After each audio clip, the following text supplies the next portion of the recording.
I say, hii dunia kuna watu hawana kabisa nidhamu ya uoga. Angalia mtu na mpenzi wake jinsi walivyohatarisha maisha yao.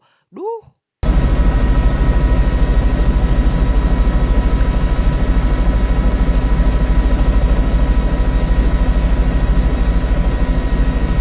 Bana, hii imekuwa ni moja kati ya taarifa ambayo imeshika vichwa vikubwa sana vya habari duniani kote. Ni video ambayo inawaonesha watu wawili wanaodaiwa kuwa ni wapenzi. Ni tukio ambalo limetokea New York nchini Marekani, ambapo wawili hawa walipanda kwenye mnara wa gorofa refu zaidi lenye futi 1454 sawa na mita 443.2, ambapo urefu wake tu ukilinganisha unaweza ukalinganisha viwanja vinne vya mpira wa miguu. Sasa walipopanda walikuwa wamebeba bendera yenye maneno yenye ujumbe unaosema kwamba when the power of love beats the love of power, the world knows peace. Ukitafsiri Kiswahili hapo inasema kwamba pale ambapo nguvu ya upendo itashinda upendo wa nguvu, dunia itapata amani. Sasa baada ya wili hao kupanda hapo, unaona kuna Mnyamwezi, huyo mwanaume amepiga goti, anamvalisha mpenzi wake wa kike, girlfriend wake, pete, kitu ambacho kimsingi kimeonesha love sana. Sasa baadhi ya watu wameanza kutafsiri hawa watu kwa nini wamefanya kitu kama hicho, na tukio hili baada tu ya muda mfupi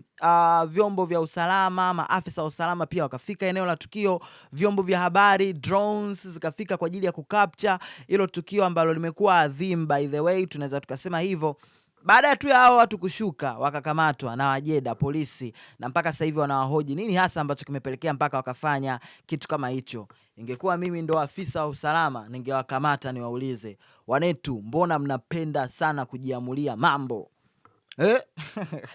Bana, ni hatari sana. Moja kati ya story ambayo kimsingi imetake over kinoma noma. Nataka uniambie kwenye comment hapo, wewe na mpenzi wako mnaweza kufanya kitu ambacho wamekifanya hapa wanetu Wanyamwezi kabisa kutokea nchini Marekani. Mimi naitwa Bounce and this is how we do. Tan tan tan tan tan tan. Let's go.